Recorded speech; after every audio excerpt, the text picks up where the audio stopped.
Good day everyone. Today we are going to discuss the chapter 5, the soul making or art making. Introduction.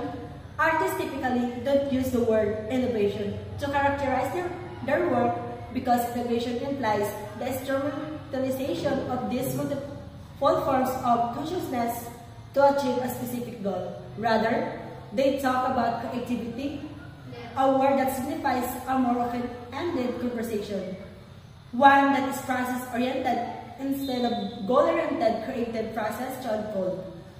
The goal is to create an experimental laboratory where, as in science, there is an expectation of risk and recognition of the inevitability of failure.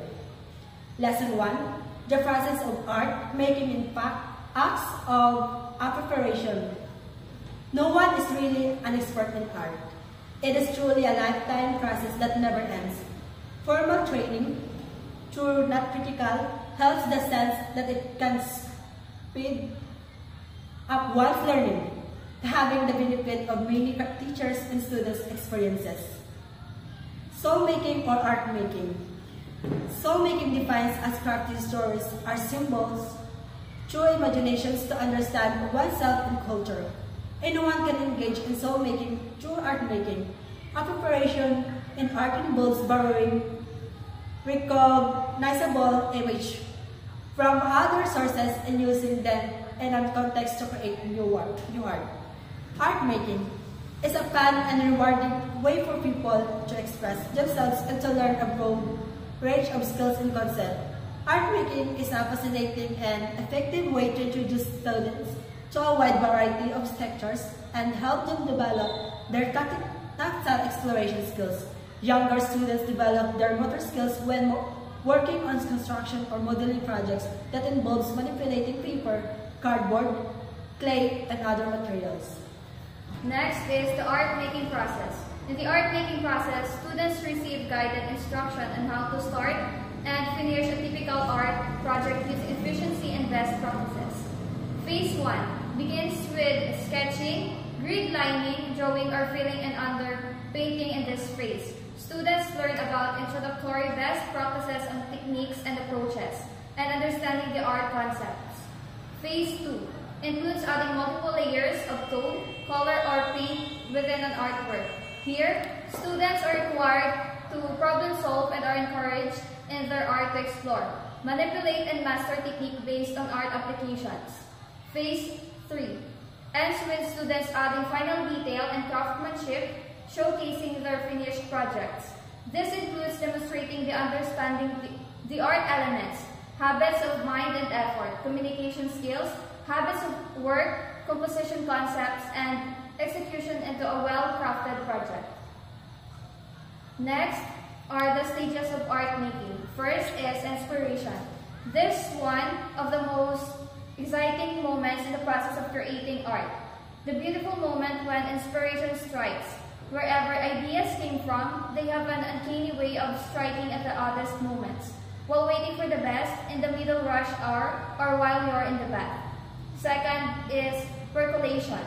While it's not the most glamorous part of the creative process, the percolation period is vital to creating art. Basically, this is the time that elapses after you've had your idea, but before you start making art. Third is preparation. Preparation can be confused with a percolation period, but this is more active and focused time.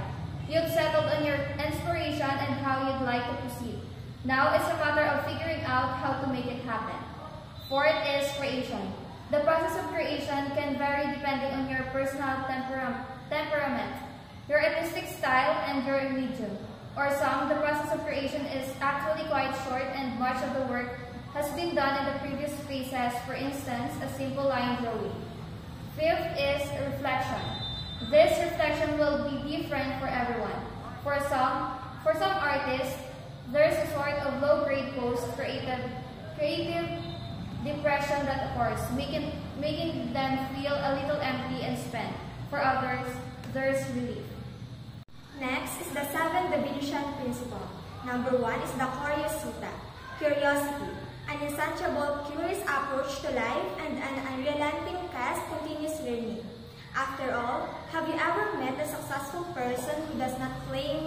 be voracious learner.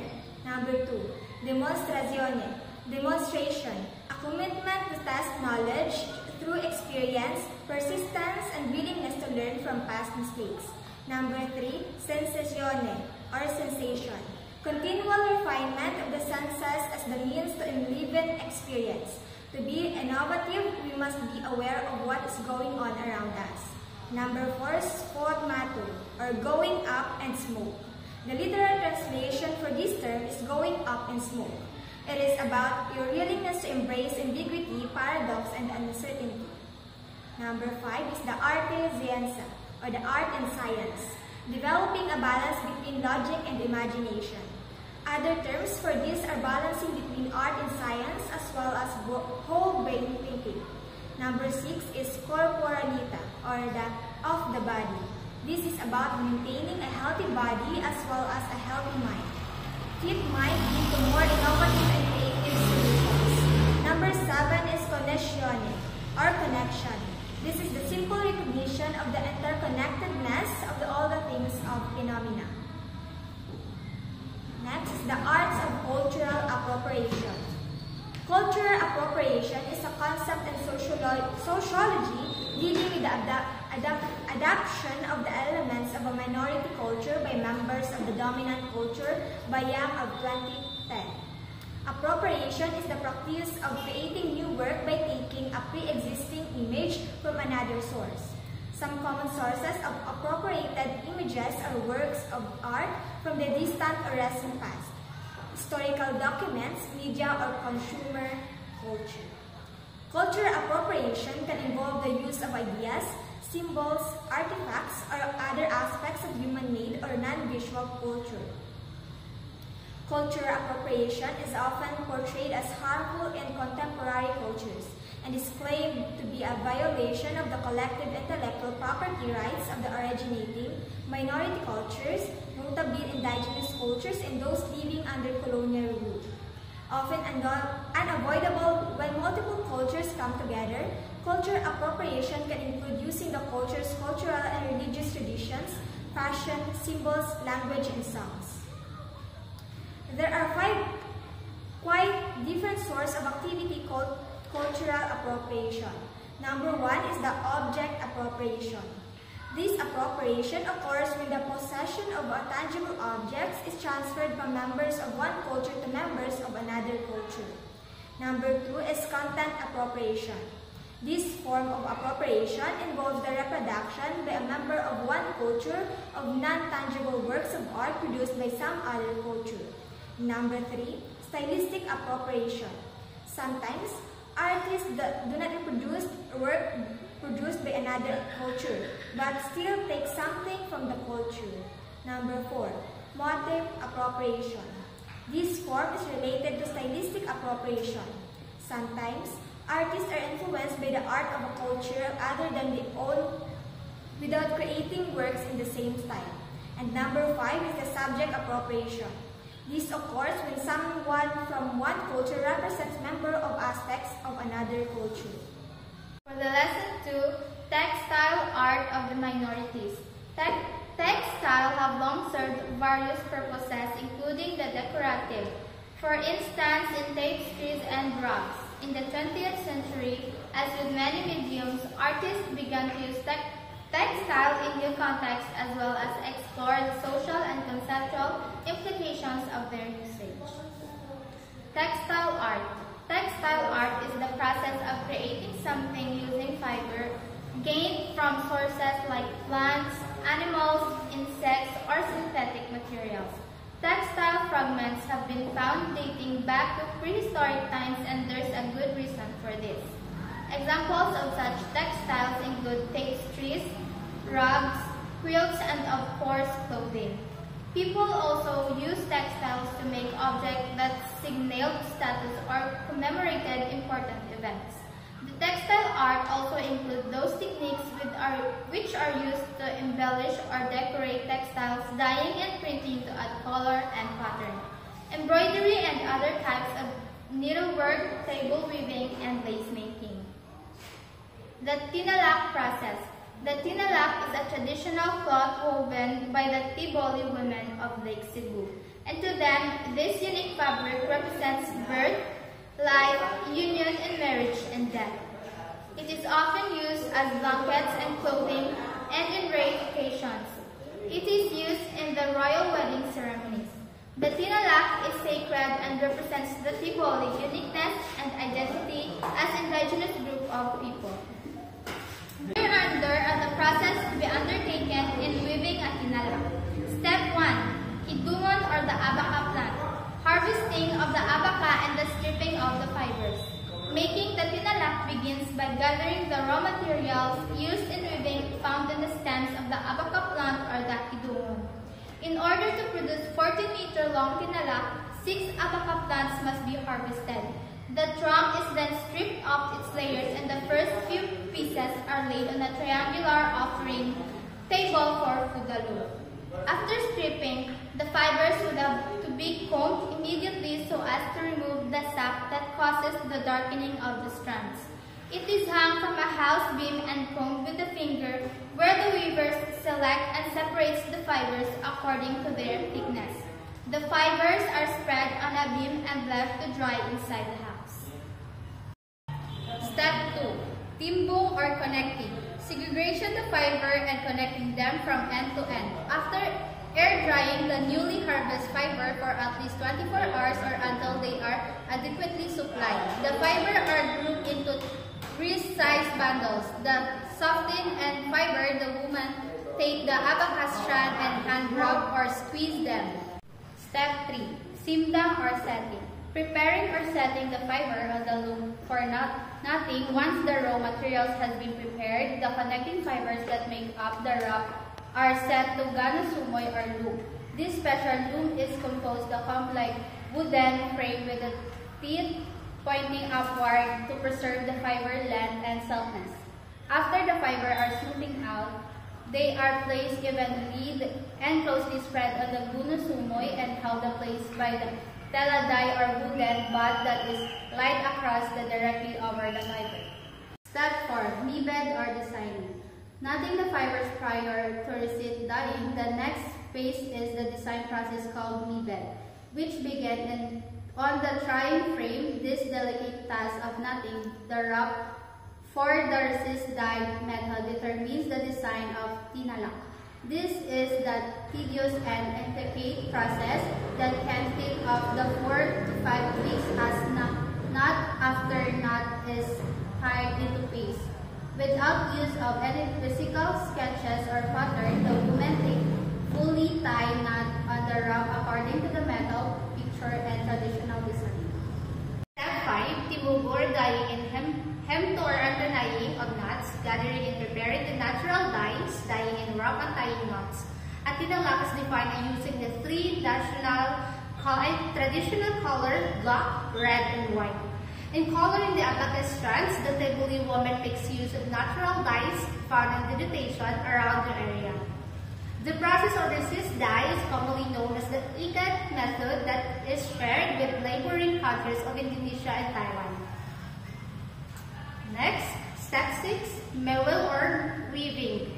Setting a dyed warp on the backstrap loom, the Tiboli backstrap loom, the ligugong is a form of horizontal 2-bar or 2-beam loom where 1 bar is attached to the ceiling bamboo beam of the Tiboli long house and second beam or the backstrap is attached to the weaver's lower back. The longhouse is structured specially built for the production of the tinalak. Because the length of the tinalak can exceed over 10 meters, a horizontal structure is needed. Step 6, simbaki or ironing. Burnishing the surface of the tinalak.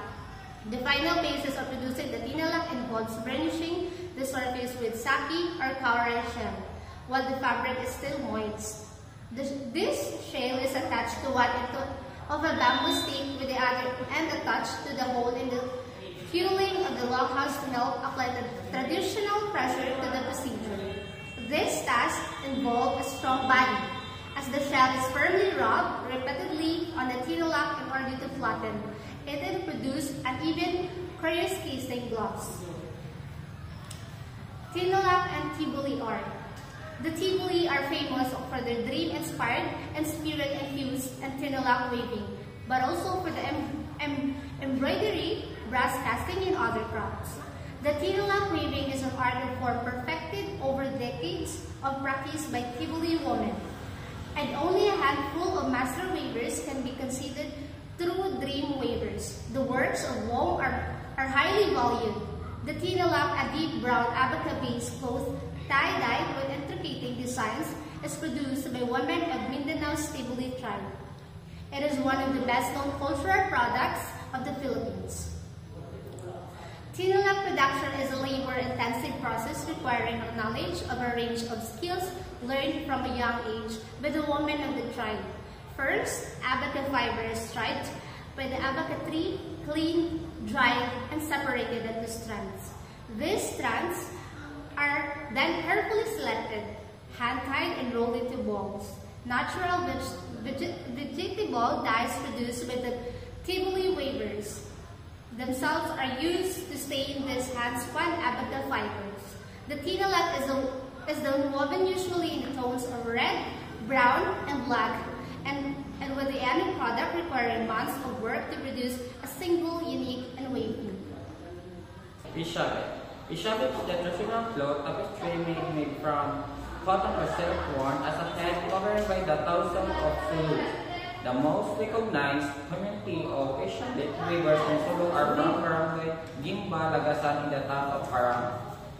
This is also where the late Master Weaver Darhata Sawabi, a Gama Ba awardee of 2005, a National Living Treasure, came from. These community of weavers are well known for their expertise in the craft.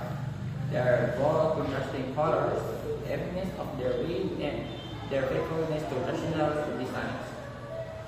Ishabet is characterized with intricate geometric patterns of colors segmented into the smallest squares, triangles, and diamonds. It is a multi-purpose headwear that may be worn on the shoulder, tied along the hip of the crease, or wrapped around the head, used by thousands men, usually as a sign of rank.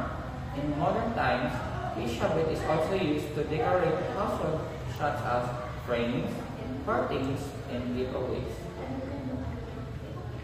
Siputangan. The siputangan is the most intricate design worn by the women around the waist or as a headcloth. The warp and primary weft are of cotton and the supplementary weft is silk. The supplementary weft warp is discontinuous, a type of weft warp in which the various colors are inserted in the proper place by hand. Next is annual. Nawal is a time-honored weaving tradition of the Maguindanao people, usually made into malong or wraparound skirts, commonly and regularly used by both sexes. The Maranos of Marali City also has this weaving tradition. Inaol has more than 29 designs with real, the hair-long piece being the rarest since it is no longer being produced and hard to find. Other notable designs include ompak, which is embroidered ladu and hard to do, binalugdo or rainbow, panigapi or taro, and the rare dyed binalugan called ikat by the Tibuli and the people of Cordillera.